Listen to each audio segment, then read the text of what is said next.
Morse. Ahora, en la 92.9, te entregamos la información y el análisis de los principales hechos que mueven los mercados financieros de Chile y el mundo. Clave Morse. Decodificamos los conceptos económicos para el ciudadano de hoy. Daniel Fajardo y Felipe Reyes analizan la actualidad económica y sus conexiones con la política, el medio ambiente, la tecnología y más. Bienvenidos a Clave Morse. Hola, ¿cómo están? Buen día, sean todos bienvenidos a esta nueva versión de Clave Morse, versión especial, porque el conductor oficial, Daniel Fajardo, se tomó sándwich. Así es, así que igual le damos la bienvenida a toda la gente que nos está escuchando en la radio, que nos está escuchando en nuestra multiplataforma, en YouTube, en WhatsApp, en YouTube, en Facebook, en Instagram, en LinkedIn, todas las multiplataformas que está Radio La Clave. También le damos la bienvenida a la gente y a quien me acompaña el día de hoy. Tengo el placer de estar con, yo diría que la conductora más dúctil. Más dúctil. No te queda otra que decir eso, Daniel Fajardo. ¿Cómo están? Muy buenos días, yo soy María José García. ¿Por qué? ¿Cómo no me queda la conductora más dúctil? No te queda otra porque estás conmigo acá en el estudio. No, la verdad, tienes que tirar un piropo. No, multifacética. No es fácil. No es fácil hacer el emprender clave, hacer el clave social, hacer instructora de yoga y además hoy conducir el Clave Morse, el expertise de la María José es la economía. Tal cual, pues aquí, como buenos periodistas, ¿no? Como dijo un profesor mío, Abraham Santibáñez, y esto lo sabemos, yo creo que todos los periodistas en primer año y en el primer ramo, que somos un océano de conocimientos, pero poco profundidad, con 1 centímetro de profundidad. Me encantaba esa frase. ¿Sabes quién le cantaba esa frase? A tu amigo Roca Balbuena. ¿En serio? Me encantaba. Bueno, Roca Balbuena, ese otro dúctil, pues. ¿Ah? Sí, pues. Traicionero. Sí. Traicionero. ¿Qué será de Roca? Mala persona. Ahí está, estresado. Muy cariñoso, la otra vez me escribió, muy cariñoso, pero... Sí, ahí hablamos nosotros, mira, cada 2-3 semanas hablamos, me pone al día, siempre está estresado. Ese hombre siempre está estresado. Así que le mandamos un cariñoso saludo. También debe estar empezando al aire ahí en una radio enemiga. Oye, saludar primero que todo al capitán. Capitán siempre aquí. Siempre, ¿no? Se echa el equipo a los hombros, Jesús Yáñez, desde tempranito. Y con todos los programas. Y con una sonrisa. Una sonrisa. Eso es lo que más se agradece. Así que le traje galletas y traje galletas acá para el estudio también, ¿ah? Para hacer este día sándwich más amable. ¿Cómo estuvo tu día 1 de mayo? Exquisito. ¿Trabajaste? No. Poco, no, yo me lo tomé literal. Yo trabajé un poquito por el jardín, cosa que me encanta. No, yo trabajé, lo único que trabajé fue en atender a mis perros, fíjate. Yo tuve un día el reloj biológico funciona, entonces estaba despierto como todos los días. Afortunadamente estaba jugando el Nico Yarri y lo pude ver en el teléfono. ¿Y tú eres de las personas que despierta a tu mujer con la tele o audífono? No, en silencio, el teléfono en silencio. Ya, perfecto. No necesito escuchar los comentarios. Entonces ahí peleé con el Nico Yarri, terminó ganando el Nico Yarri, me levanté después y sabés que salí a caminar con mi perra. Yo siempre, cada vez que puedo, se la saco a caminar. Pero haber caminado casi 2 horas. Mira, ahí estaba bien bonito, estaba rico el día, estaba rica la temperatura, bueno. Hoy día también tenemos un día soleado y aprovechamos de mandarle un saludo, aunque no nos esté escuchando, a nuestro querido Daniel Fajardo, que se tomó este día y se lo merece. Así que aquí estamos nosotros con Rodrigo Gómez al pie del cañón también para conducir este Clave Morse. Oye, Día del Trabajador ayer. Día del Trabajador ayer pasaron hartas cosas. Algunas que no eran necesarias que pasaran, pero como todos los años, sí. Igual hay algunos hechos que empañan este día tan importante, no solamente para el país, sino que para muchos países del mundo. Así que, bueno, partimos... Ahora el 1 de mayo... Por ejemplo, en Estados Unidos no se celebra. Pero es raro, porque el origen del 1 de mayo es en Estados Unidos. Sí, claro. Con una fábrica en New Orleans. Entonces, es curioso que no se celebre, ¿eh? Sí, pues, pero no se celebra. Pero nosotros aquí agarramos todos los feriados. Eso me gusta. De acá, de allá, de todas partes. Está muy bien. Oye, partimos entonces con... Yo les quiero contar, si usted está buscando una nueva administración para su edificio, entra a administradoreschile.cl, la base de datos de administradores de edificios y condominios más grande a lo largo del país, capacitados con el uso de la plataforma para administradores Comunidad Feliz y con conocimientos de la nueva ley de copropiedad 21.442. Entra a administradoreschile.cl, llena el formulario y te enviaríamos gratis 3 opciones de administradores de edificios para que tú elijas la que más te acomoda, porque una comunidad bien administrada es una comunidad feliz. Conoce el Bendito Residuo, es un emprendimiento que nace desde la necesidad de generar un cambio cultural y una transformación integral en el retiro y manejo de nuestros residuos. Son una empresa que genera un motor de cambio, generando conciencia y responsabilidad social. Conoce más acerca de Bendito Residuo en www.benditoresresiduo.cl. En Clave Morse te informamos cómo parten los mercados. Indicadores económicos del día.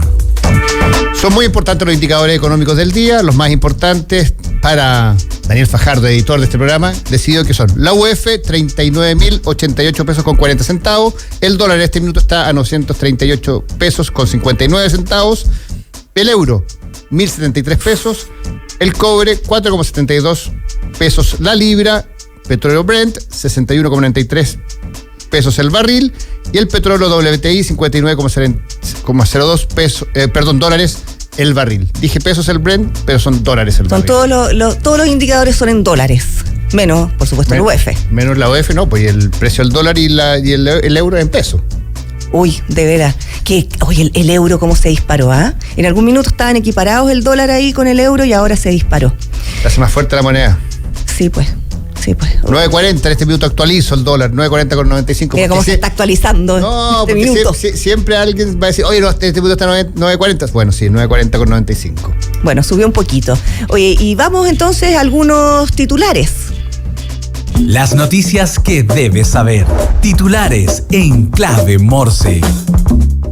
Bueno, el acuerdo por el salario mínimo genera divisiones en el Congreso. El gobierno y la CUT acordaron aumentar el sueldo mínimo de 510.626 a 529.000 desde el 1 de mayo, con un segundo incremento a 539.000 en enero del 2026. Aunque el Ejecutivo destaca el avance, el acuerdo debe ser aprobado por el Congreso, donde genera opiniones divididas. Mientras algunos parlamentarios valoran el pacto como un respaldo a los trabajadores, otros consideran insuficiente o irresponsable en el contexto económico actual.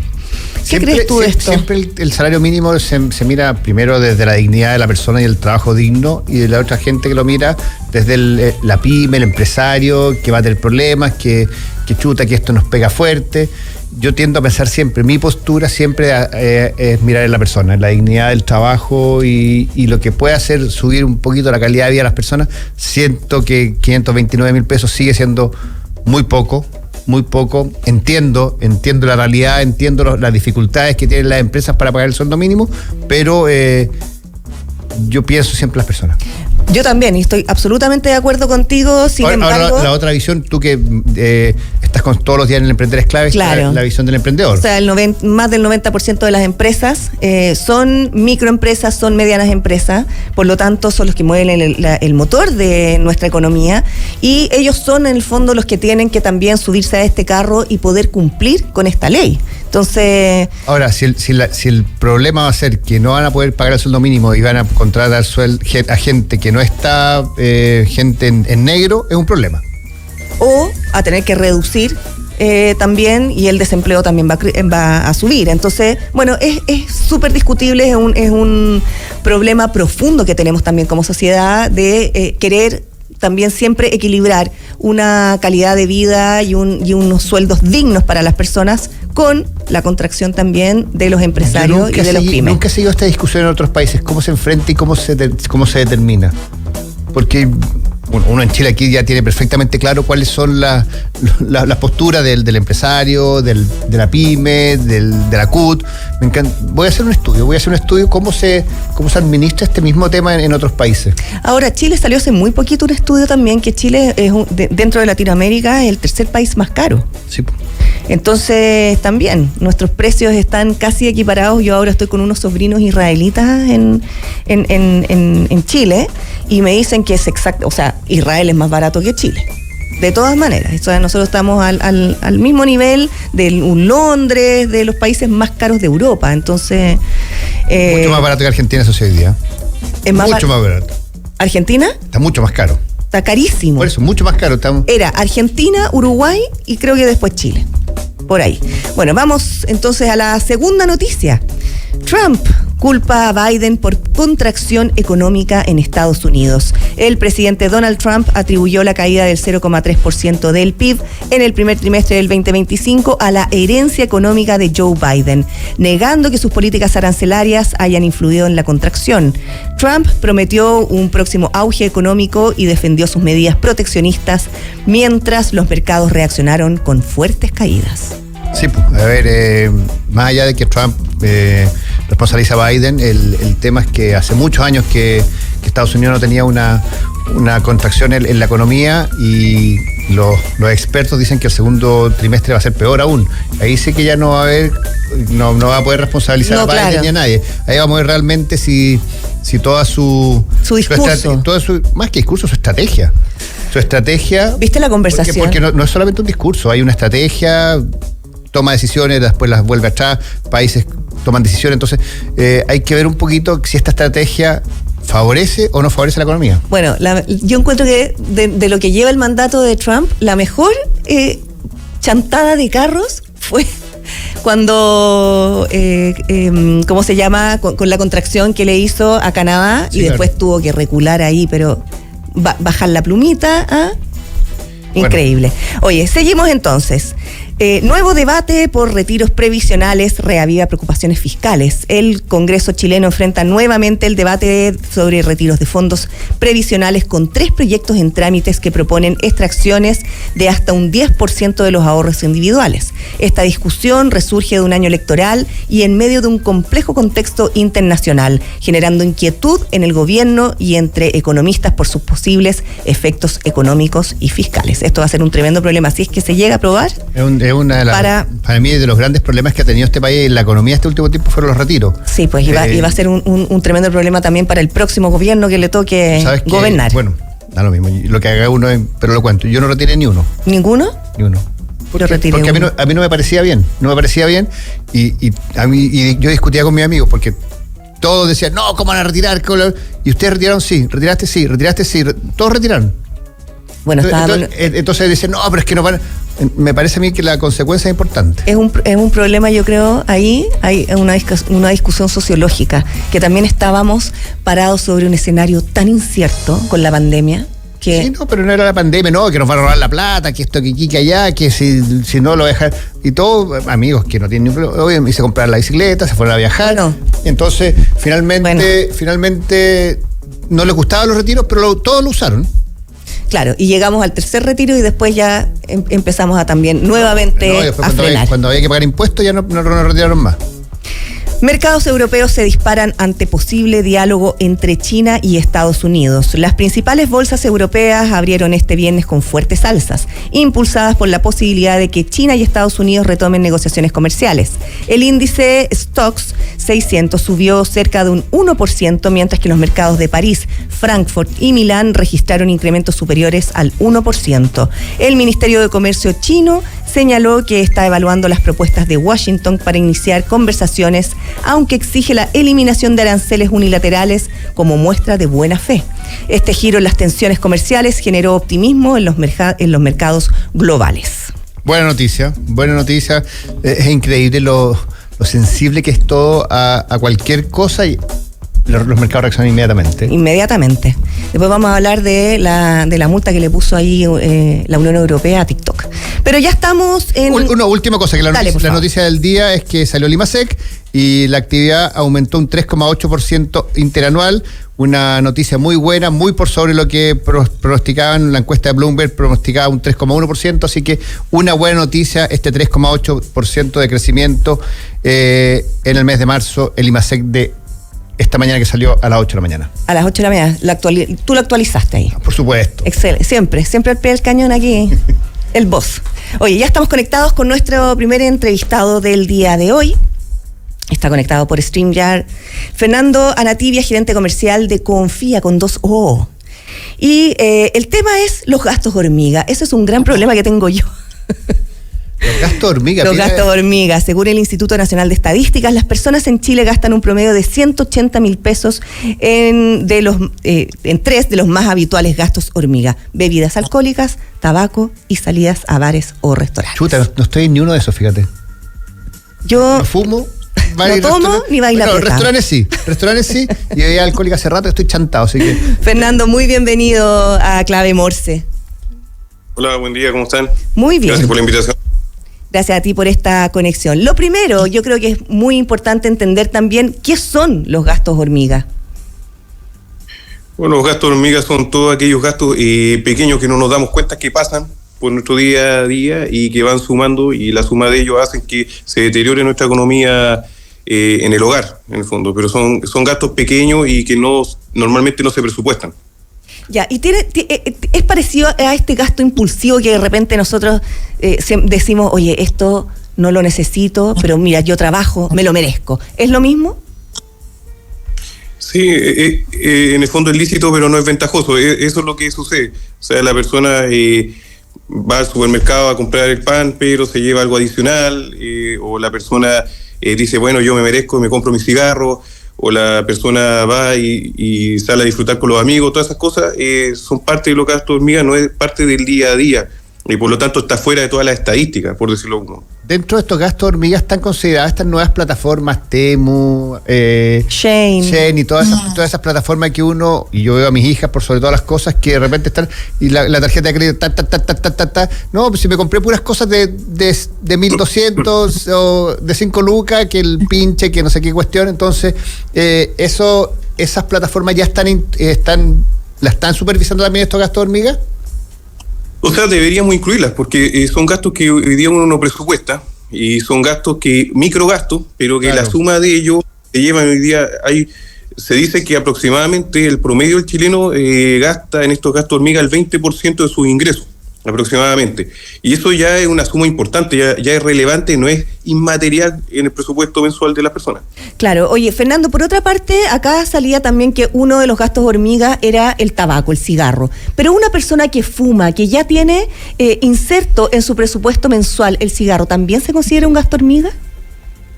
O sea, si la persona lo tiene presupuestado, está dentro de su ingreso, no lo consideraríamos un gasto hormiga. Pero el gasto hormiga es todo aquello que es un poco impulsivo, como tú mencionaste, o que son gustos que nosotros queremos darnos y que normalmente no presupuestamos. Y hoy día, cuando el presupuesto es un tema que muchas veces se levanta para poder educar a las personas desde el punto de vista financiero, pero lo cierto es que algunas personas de manera incipiente lo realizan, pero no se tiene el hábito. Y en estos presupuestos normalmente, aparte de ser bien incipientes o bien rústicos, no se consideran estos gastos que se realizan para darse algunos gustitos, ¿no es cierto? El sushi el fin de semana, tal vez incluso compras como los helados, los chicos, algún juguete, todas esas cosas que no están consideradas se llevan un porcentaje importante al final de mes, si uno lo sumara. Claro. Ahora, lamentablemente, dentro de estos dos gastos hormigas que dices tú, hay dos adicciones, el alcohol y el tabaco. Entonces, es difícil para una persona que es adicta meterlo dentro del presupuesto, porque el engaño es parte de la vida de ellos. Ahora, no sé, pero quizás lo puedes ver. Se nos cayó Fernando. Se espantó.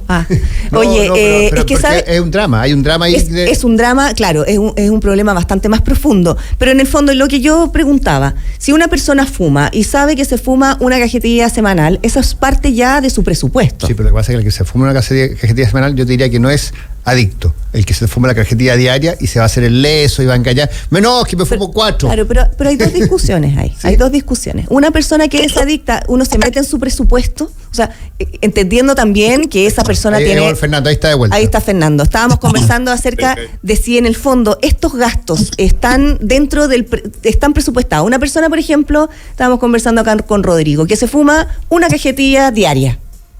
Y eso lo inserta dentro de su presupuesto, independiente que se está haciendo un daño a la salud espantoso, pero está dentro de su presupuesto. Eso ya no es un gasto hormiga. Y hay otras personas también que, por ejemplo, destinan un presupuesto a salir a comer o a darse un gustito. Eso está bien. Eso deja de ser gasto hormiga porque está presupuestado. El gasto hormiga es aquello que uno no tiene considerado y que son montos menores, y que la suma de estos, tal vez en el día a día uno no ve el daño. Un ejemplo, el fin de semana compré sushi para la familia. Uh-huh. Yo dije, bueno, me alcanza, lo puedo hacer, tengo el derecho a hacerlo, ¿no es cierto? Todas las cosas que uno se empieza a engañar y no se da cuenta que tal vez en el mes compro 6 veces sushi y yo ahí a lo mejor gasto 120.000 pesos y se me fueron, ¿no es cierto? ¿No te diste cuenta? Y uno no se da cuenta, entonces ese gasto se lleva, toda esa suma de gastos, de pequeños gastos, se llevan finalmente un porcentaje importante de mi remuneración mensual o de los ingresos familiares mensuales.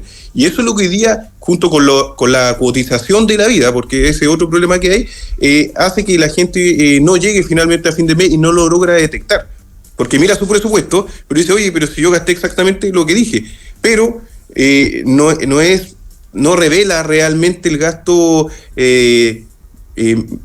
el microgasto, ¿no es cierto?, que genera diario la persona. El presupuesto normalmente no revela eso. ¿Y hay algún perfil de las personas que frecuentan más este tipo de gastos? ¿O no hay un perfil de persona? No, la verdad es que nosotros como sociedad chilena, como nuestra cultura está basada en el consumo, esa es la verdad.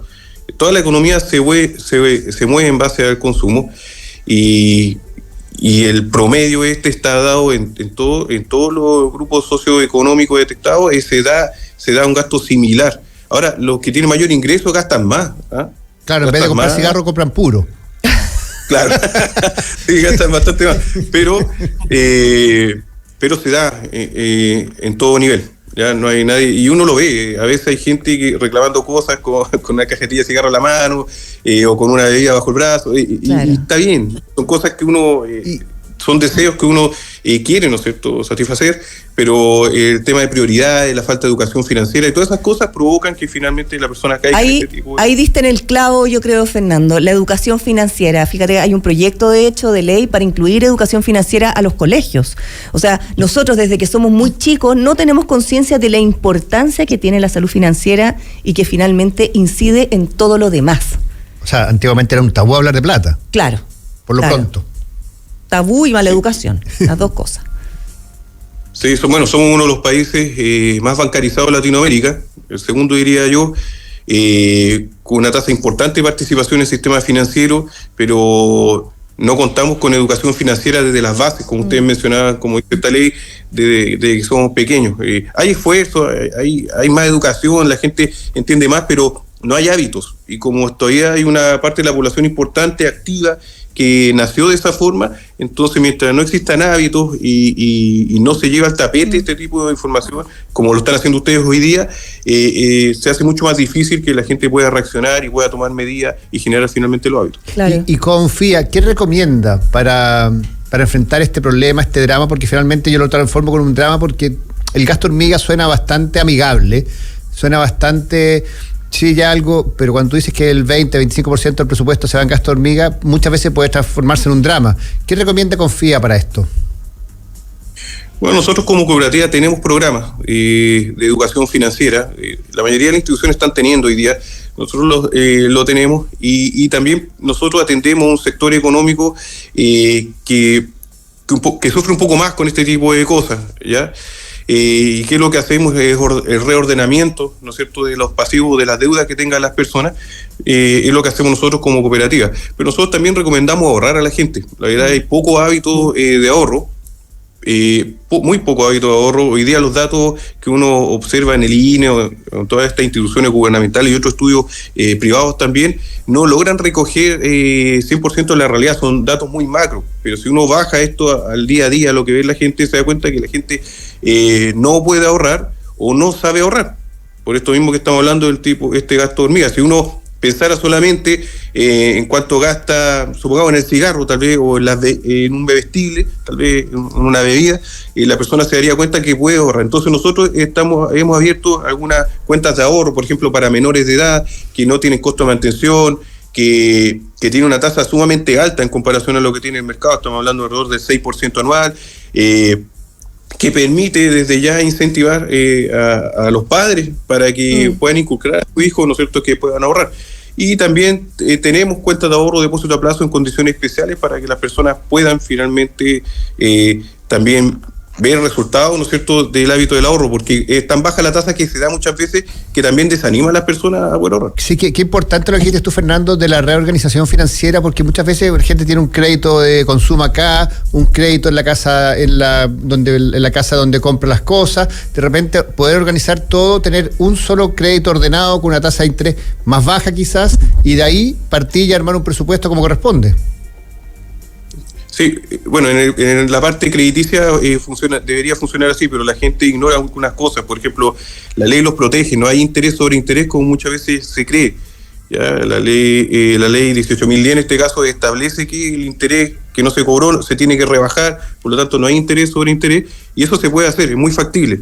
De hecho, nosotros lo hacemos mucho, que compramos todas las deudas que tengan, incluso algunas que no están informadas en el sistema, porque las cajas no informan, las aseguradoras no informan.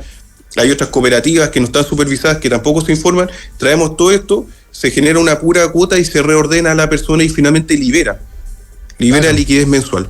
Eso es lo que se busca. Oye, Fernando, bueno, como decíamos anteriormente, hablar de plata o en la mesa era un tema o tabú o mala educación. Sin embargo, esto desde mi punto de vista creo que es muy importante que se hable de plata, sobre todo cuando estamos en problemas. Y, por ejemplo, una pareja que nunca habla de plata, que nunca sabe lo que tiene el otro, Dios no lo quiera, se separan. Los grandes problemas que tienen los divorcios y las separaciones son efectivamente de plata. ¿Cómo podemos empezar a conversar en un momento donde está todo bien, para que el día de mañana, si llega a haber algún problema, esto no se transforme en efectivamente en un torbellino tremendo? Bueno, ahí entramos en otro tema, porque en realidad los matrimonios, lo que uno esperaría es que hubiese buena comunicación, y esa buena comunicación y sinceridad permitiera, ¿no es cierto?, saber la condición económica de ambas partes. Pero es un tema que, como tú mencionas, tal vez en algún momento fue tabú, pero hoy día es algo que se tiene que hablar. Se tiene que entender que el sistema, la parte financiera, sostiene el día a día desde el punto de vista económico, y uno tiene que tener comunicación y sinceridad en ese sentido. No hablar solamente, como tú mencionabas, cuando hay una dificultad, sino que en el día a día. Por eso que es bueno que un matrimonio, en este caso, o una familia, se junte a generar el presupuesto. El presupuesto, claro, de generarlo yo solo no tiene sentido porque no genera conciencia a los demás. Claro, es bueno que los hijos sepan, tal vez no los detalles ni los problemas, pero sí que los hijos sepan cuánto cuesta el dinero, el presupuesto con el cual se cuenta, cuánto vamos a tener para poder disfrutar en familia.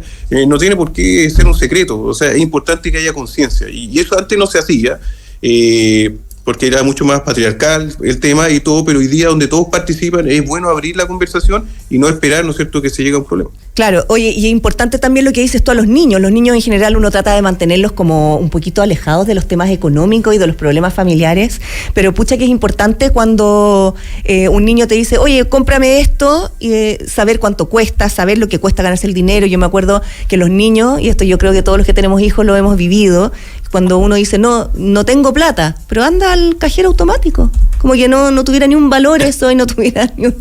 Porque no hay conciencia. Exactamente. Oye, y en ese sentido, ¿qué impacto real puede tener los gastos hormigas en una persona o en una familia? Bueno, ahí ya comentábamos recién que alrededor del 20 o 25% es el impacto que hay dentro de la familia. Significa que si usted gana 100, 20 se van directamente al gasto hormiga y uno no lo percibe a final de mes. Y eso es un loop, o sea, es algo constante. Por lo tanto, usted tiene un 20% menos de ingresos mensualmente porque todos los meses se da ese promedio. Entonces tiene un impacto importante porque uno espera que el máximo endeudamiento de los ingresos familiares no supere el 30%. Entonces, si usted ya parte con 20% menos, no es menor. Ya. Oye, ¿y qué estrategias tiene Confía? Ustedes decían que tienen también, talleres de educación financiera, también algunas acciones para niños o para adolescentes. ¿Qué otras acciones tiene para fomentar el ahorro? Para fomentar el ahorro, nosotros trabajamos harto con empresas, con asociaciones y con sindicatos también. Y lo que nosotros hacemos es fomentar el ahorro de descuento por planilla. O sea, de la liquidación de sueldo la persona puede entregar parte, ¿no es cierto?, de su liquidez para una cuenta de ahorro, una libreta de ahorro, y con eso, ¿no es cierto?, ayudamos a tener el hábito, que es lo más difícil de tener en el ahorro. Lo más difícil No es proponerse ahorrar, sino generar el hábito. Y en este caso, a través de estos convenios, descuentos por planilla, nosotros ayudamos a generar el hábito. Y tenemos muy buenos resultados a partir, ¿no es cierto?, de esa iniciativa. Sin duda, y además que uno vive más tranquilo. De todas maneras, con menos deudas. Fernando Anatibia, gerente comercial de Confía, muchas gracias por esta conversación, muy atingente por lo demás, un día después del Día del Trabajador. Muchas gracias, Fernando, y los felicito por la labor que hacen, porque es muy, muy importante poder educar, acompañar a la gente en todo este tipo porque les puede cambiar la vida. Tal cual, tal cual. Muchas gracias, Fernando, que tengas un buen fin de semana. Que estén bien ustedes. Chao, chao. Oye, y vamos con noticia de último minuto. Ya está con nosotros Carlos Greich con una... Sí, es una información preocupante, pero que se ha generado hace instantes nada más en Puerto Williams, un sismo de magnitud 7.8. Yo no sé si para Chile, para Chile no sé si es terremoto o no, para el mundo es terremoto. Para el mundo es terremoto y para la región de Magallanes es relativamente... ¿Tú viviste ahí? Yo viví ahí. En Magallanes no suelen haber terremotos de gran magnitud porque no son las mismas placas que en el resto de Chile continental, digamos. ¿Pero son más superficiales? Son más superficiales y no tienen la misma técnica, digamos, de subducción. No van unas sobre otras las placas como si en el resto de Chile, digamos. Entonces, por eso es que es poco usual que haya terremotos en Magallanes, y este terremoto además tiene ya una alerta de tsunami establecida con órdenes de evacuación en la región de Magallanes. Dice que es además una referencia de una superficialidad bastante baja, digamos, en el sentido de fue muy superficial el sismo, todavía no tengo los datos. Muy superficial, es muy arriba, fue claro, más fuerte, se siente mucho más fuerte. El ruido es muy fuerte. Exacto, y aquí dice entonces horas estimadas de alguna ola, no se sabe de cuánto, digamos, todavía el margen, pero ya se ha estimado órdenes de, digamos, horas estimadas de arribo o algunas olas en la Antártica, base Prat a las 11:35 de la mañana, en la base O'Higgins a las 12 del día, en Puerto Williams a las 14:50 y en Punta Arenas a las 2:25 de la madrugada siguiente. Yo le acabo de escribir a un amigo que está en las Torres del Paine. Y dice que no se sintió mucho, pero que le llegó la alerta tsunami. Les llegó la alerta tsunami inmediato. Exacto. Ahora, ojo, claro, la región de Magallanes es tan grande que en rigor si se sintió con mucha intensidad en Puerto Williams, en Punta Arenas puede que haya sido muy poco perceptible, claro, por ejemplo. Claro. Entonces hay algunas diferencias que hacer respecto de cómo se sienten los temblores en Yo no he estado nunca en Punta Arenas. ¿La zona costera de Punta Arenas es muy grande? Enorme. La zona de Punta Arenas, claro, pero tiene que ver con el estrecho, además. Es el punto. La ciudad de Punta Arenas no tiene costa directa hacia el océano, sino que hacia el estrecho de Magallanes, que protege de una u otra forma de las olas. Claro. Pensando en el tsunami, ¿cuál sería la zona más afectada? Tú que eres de la zona. Probablemente la zona directa de Puerto Williams, que está mucho más expuesta al océano. Claro. Está más al sur. Dice que pese a la magnitud del sismo, la percepción en escala de Mercalli solamente llegó a grado 3 en las comunas de Puerto Williams y Punta Arenas. Por eso que no se sintió nada ni en Puerto Natales ni en Punta Arenas. Sí, estoy revisando algunos chats también de personas de periodistas de Punta Arenas que me quedaron de mi vida allá en los corresponsales. En Magallanes. La familia del presidente Boric es de allá. Claro que sí, tenemos que establecer contacto ahí con el árbol. El árbol siempre en pie. El árbol siempre está en pie. El árbol está, sí.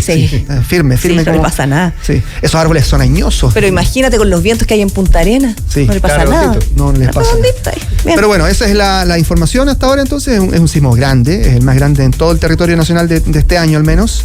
Y ya lo decíamos entonces, con cierta amenaza de tsunami. Esto obviamente es una alerta estándar, ¿no? El Senapred lo hace como prevención permanentemente, y dada la magnitud del sismo obviamente tenía que hacer.